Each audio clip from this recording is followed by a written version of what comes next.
It's funny, the things people expect of you. The roles they try to slot you into, even years after you thought you'd escaped.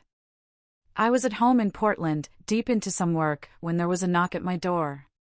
Not a normal knock, not a friendly one. This was the kind that suggested ownership, like someone who still thought they belonged. I opened it, and there she was. Brittany. Standing in my doorway like no time had passed at all. Except, her whole posture was different. Harder, somehow. And it took me exactly 3 seconds to notice the prominent bump under her sweater. She was pregnant. She didn't look embarrassed. Didn't look apologetic. She looked determined. And before I could even process what I was seeing, she just came out with it. I need stability, Ethan. And you always knew how to be stable. Like she was proposing a business arrangement. Like she hadn't just sauntered back to the guy she'd left for someone more exciting years ago. I just stood there, my hand still on the doorknob, thinking about how some people really do see other human beings as just resources to manage. Wondering what possible universe she lived in where this approach would ever work. But to truly understand that moment, you need to know how we got there. How I became the stable one. Our story started back in college. One of those setups where a mutual friend practically guarantees you're perfect for each other. And for a long time, I actually believed we were. I was Ethan, the guy who showed up. The guy who paid attention. Who remembered the small stuff. I built a life that wasn't flashy, no, but it felt secure. Like we were actually going somewhere. Brittany used to say she loved that about me. How I wasn't all talk, how I made her feel safe. And I believed her. Why wouldn't I?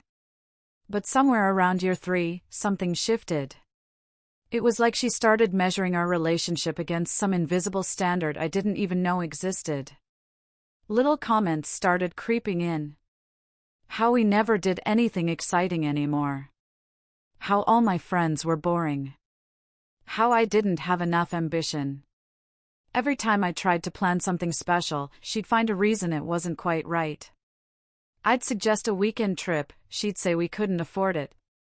Then 2 days later, she'd drop a ridiculous amount of money on clothes she'd wear once. When I'd gently point that out, suddenly I was controlling. The weirdest part was how she started picking fights over nothing. Like she needed me to react. To prove I cared enough to lose my cool. And when I stayed calm, that just made her angrier. I didn't realize it then, but she was building a case. Stacking up evidence that I wasn't enough. That our life together was somehow my fault. Then, this guy, Kyle, started appearing in conversations. Someone from her gym or her friend group. I never got the full story, but everyone on our block knew him. That type who always has people around him. Always has some story about what he's doing, who he knows, where he's going. She'd mention him casually at first, just a name in passing. But then it became a pattern. Like she'd bring him up specifically to watch my reaction. She started coming home later, dressing differently, checking her phone constantly, angling it away when I walked by. When I finally asked if something was going on, she flipped it on me. Said I was insecure, paranoid. I wasn't stupid. I could see what was happening. But part of me just kept hoping I was wrong. Hoping she'd snap out of whatever this was and we'd get back to normal. Instead, she started comparing everything I did to what Kyle apparently would do. How he wouldn't overthink things, how he just lived in the moment. And I realized she wasn't just pulling away. She was auditioning her next situation while still living in mine. The breaking point came on a regular evening. Nothing dramatic. No special occasion. She just walked in and told me we needed to talk. I knew from her tone that this wasn't a conversation. It was a verdict. She sat down across from me and delivered this whole speech about needing more, deserving better, finding someone on her level. Like she'd rehearsed it. And she actually said, I need to be with someone I deserve. I remember thinking how that one sentence told me everything about how she saw me. Like I was some participation trophy she'd simply outgrown. I didn't beg. Didn't argue. Didn't try to change her mind. I just asked one question: have you already decided, or do you actually want to talk about this? She hesitated for maybe 2 seconds, then launched into another lecture about personal growth and finding herself. And I knew. She'd already moved on in her head. I stood up, walked to the kitchen drawer where we kept spare keys, and told her to put hers on the counter. She looked genuinely shocked, like she expected me to fight for her.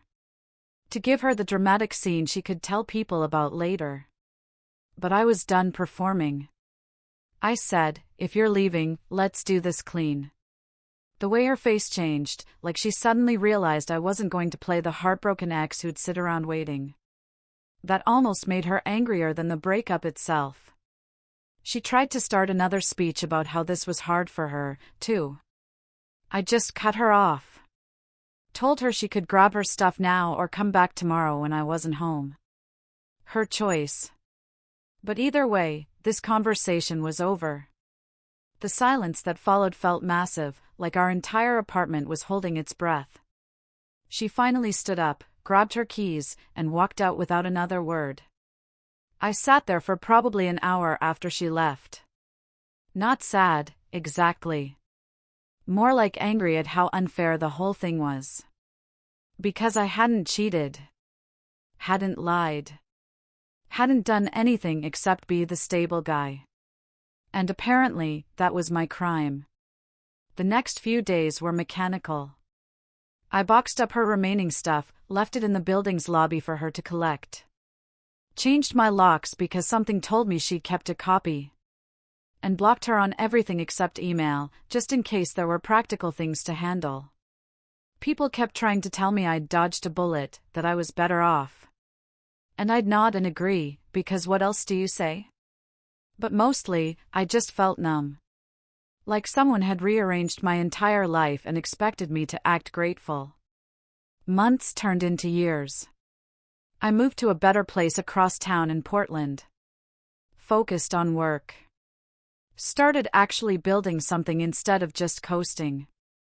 Slowly, the whole relationship faded into that category of things that happened to a different version of me. I dated occasionally, nothing serious, and honestly, I was fine with that. I'd learned my lesson about trying to be someone's foundation when they were still shopping around for upgrades. I stopped thinking about her completely. Stopped wondering if she was happy with Kyle. Stopped caring about the whole situation. And that's exactly when life decided to get interesting. Which brings us back to that knock on my door. She didn't wait for an invitation. Brittany just stepped past me into my apartment like she'd done the math on how long it would take me to process the situation and decided to use that window. I closed the door more out of habit than hospitality. She was already scanning the place, taking inventory of what had changed, what had upgraded. I could almost see her brain working overtime, trying to figure out how this fit into whatever plan she'd constructed. She settled onto my couch without asking, arranged herself carefully to minimize the obvious bump under her sweater, and launched into what I can only describe as a pitch meeting. No apologies. No acknowledgement of how we'd ended. Just straight into logistics. Talking about how she'd thought things through and realized what really mattered in life. How I'd always been the responsible one, the one who thought long-term. I stayed standing, leaning against the kitchen counter, arms crossed, watching her perform this weird, corporate version of reconciliation. Where she was basically proposing I sign on as a life partner the way you'd hire a contractor. She said she wasn't asking me to pretend the past didn't happen. That we were both adults now and could make adult decisions. What she needed was someone solid. Someone who could provide structure. The word she kept using was partnership. Like we were forming an LLC instead of discussing a relationship. And the whole time she's talking, I'm realizing she hasn't once asked how I've been. What I've been doing. Or acknowledged that she's asking something absolutely insane from someone she literally discarded. I let her finish her whole presentation. Didn't interrupt. Just let her lay out this entire fantasy where I'd welcome her back and take on raising another man's kid, because apparently I'm the safety net variety of human. When she finally stopped talking and looked at me expectantly, I asked my first question. I kept my voice level, almost curious. Do you need a husband, Brittany, or a service? She blinked like I'd switched languages. Started to answer, and I held up one hand. I asked another, did you come here for me, or for my ability to carry weight? Her face did this complicated thing where she clearly wanted to be offended, but also realized that getting emotional would undermine her whole adult partnership angle. So she tried to laugh it off. Said I was being dramatic. I wasn't being dramatic. I was being clear, maybe for the first time in our entire relationship. And it was obviously throwing her off because the old me would have already been trying to make her comfortable. Offering water. Asking about her health. Doing all the caretaking things that made me such a reliable option. This version of me just stood there, waiting for actual answers. And watching her scramble to adjust her approach was almost fascinating, in a clinical way. She switched tactics. Went softer. Said she'd made mistakes, but she'd learned from them. That Kyle had been exciting, but ultimately empty. That she'd realized too late what she'd given up. It might have worked if she'd led with that. But coming after the business proposal, it just sounded like another strategy. Like she had a whole folder of approaches and was working through them systematically. I told her she could stay 1 week. Not because I was considering anything, but because I wanted to handle this the right way. Document everything. Make sure there was no drama she could twist later. She looked relieved, probably thought she'd gotten her foot in the door and could work her magic from the inside. But I was already running a completely different program. I set her up in my guest room. Told her we'd split household costs for the week. Treated the whole thing like she was a short-term tenant I was tolerating. She kept trying to create moments. She'd cook dinner and play it all romantic. Sit too close on the couch during movies. Reference old jokes and memories like she could rebuild our history through callbacks. And every time, I just nodded politely and maintained my distance. The fourth night, she apparently decided subtlety wasn't working. She sent me a message around midnight. One of those photos that's supposed to remind a guy what he's missing. The kind of thing that probably would have destroyed the old me. I looked at it. Felt absolutely nothing except maybe secondhand embarrassment. And typed back 2 words, not working. I could hear her gasp from the other room. That sharp intake of breath when someone realizes their power move just bounced off completely. The next morning, she was cold and hostile. In that specific way people get when their manipulation fails. She made some comment about how I'd changed, become hard.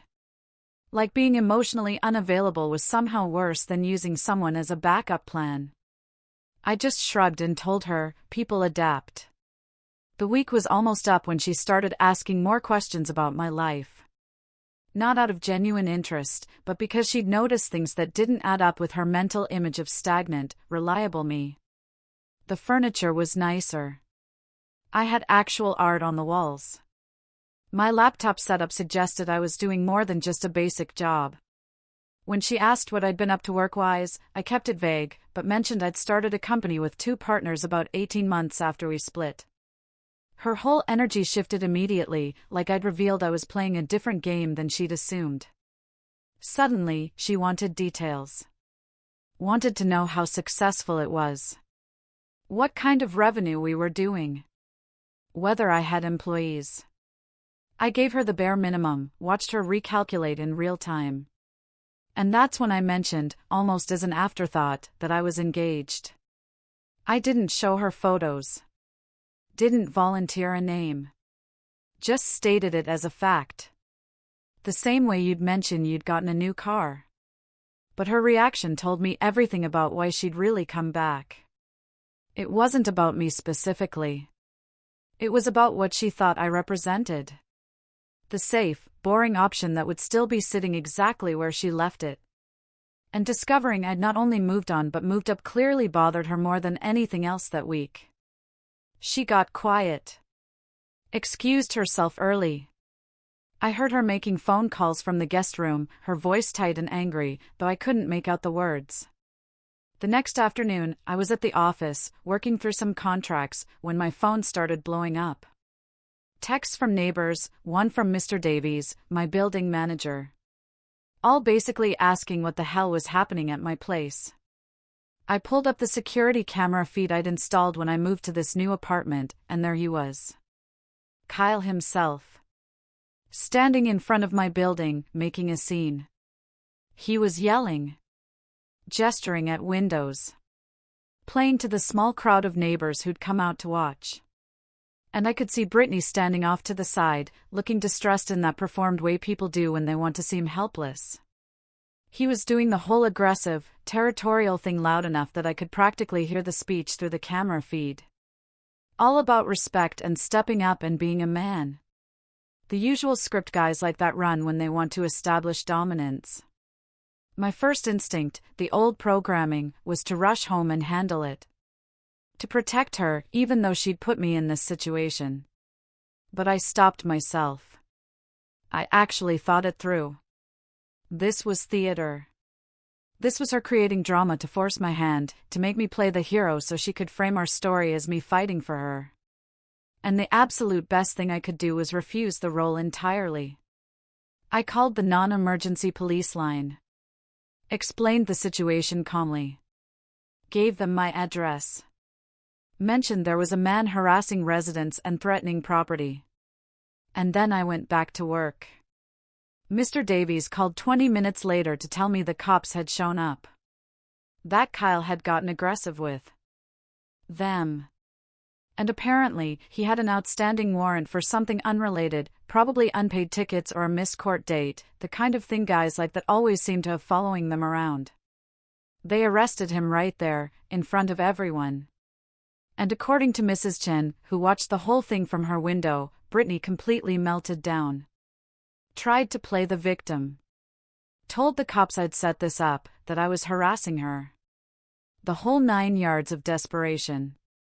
The police apparently asked if she lived at my address. She said no.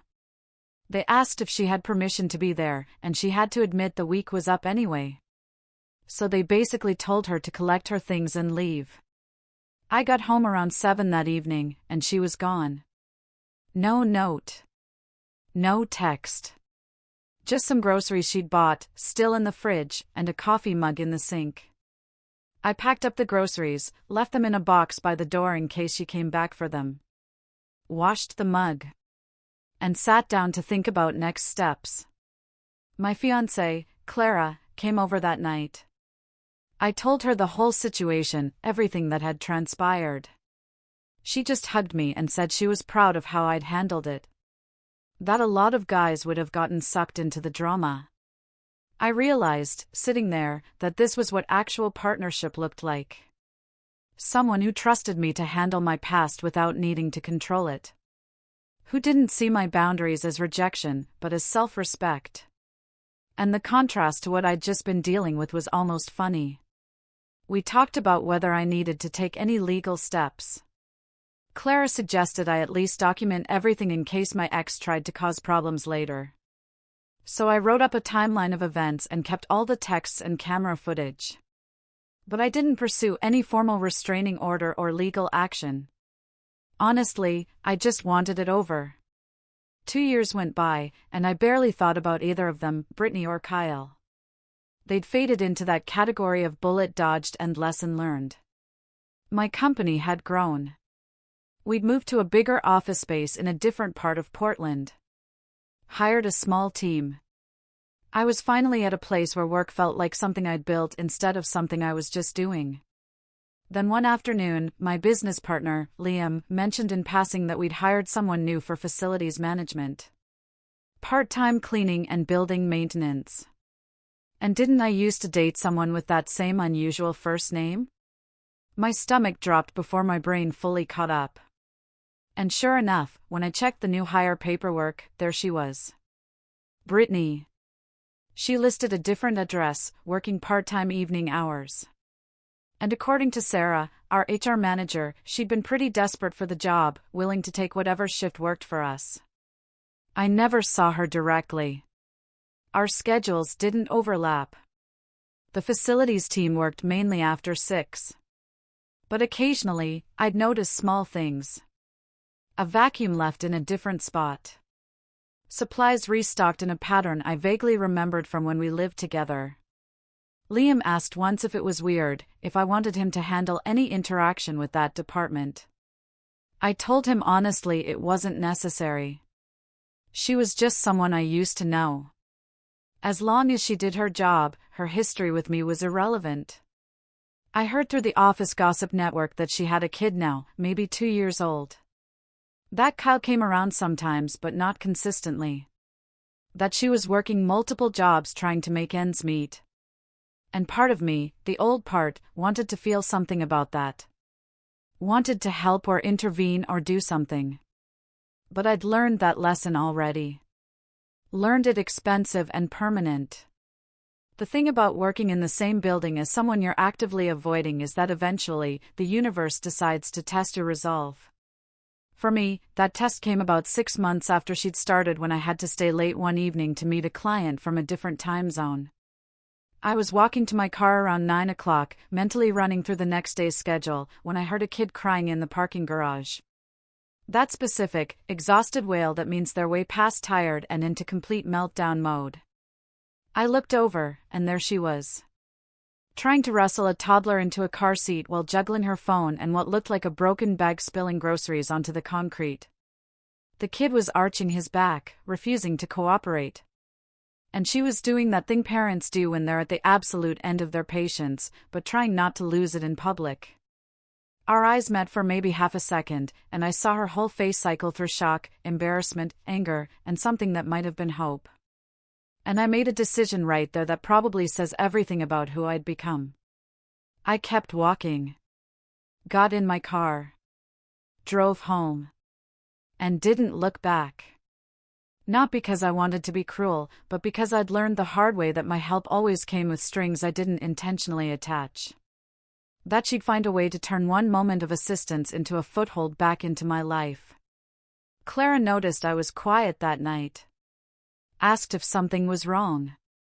I told her about the parking garage, about the choice I'd made, and waited for her to tell me I'd been cold or heartless. Instead, she took my hand and said, "Sometimes the kindest thing you can do for everyone involved is maintain the boundary." That you jumping in to help would have confused the kid, given her false hope, and ultimately made everything messier for no good reason. 3 months later, Kyle showed up at our office building.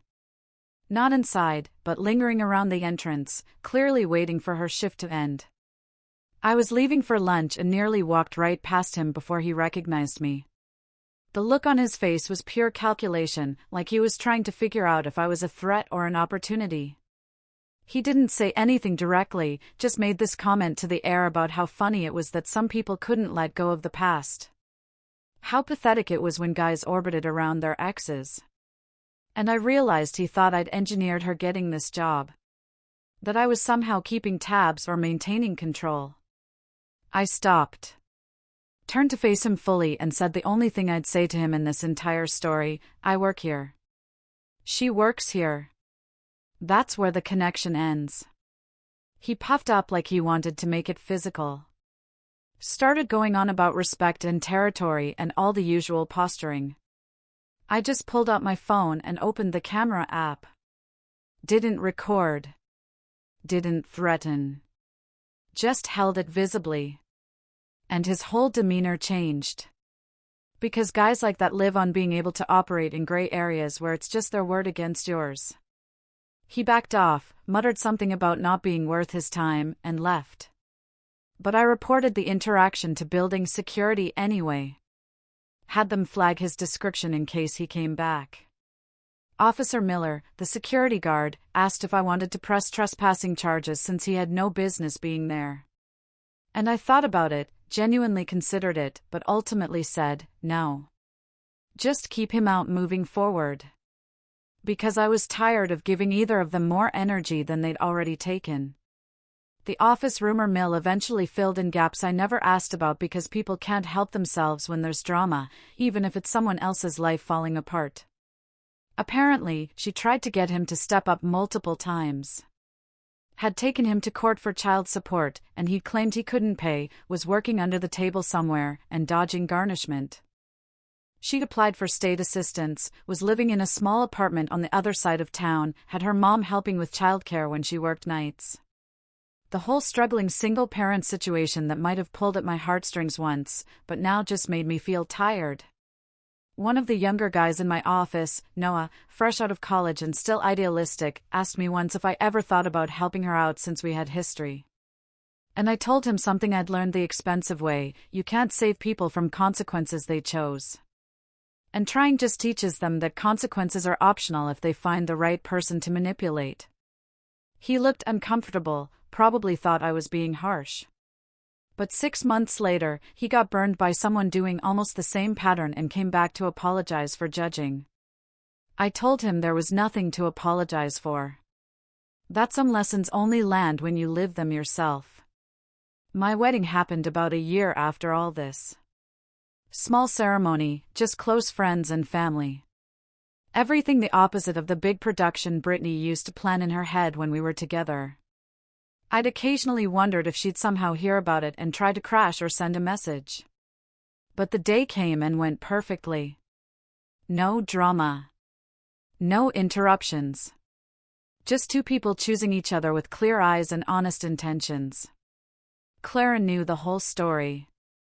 Every ugly part. And married me anyway, not despite my past, but with full understanding of what it taught me about boundaries and self-respect.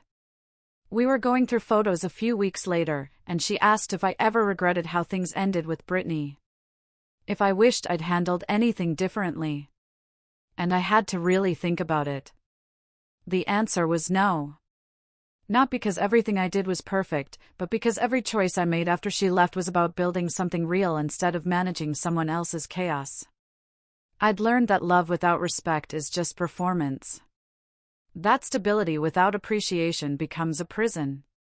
And that the right person doesn't make you prove your worth. They just see it. I still work in that building.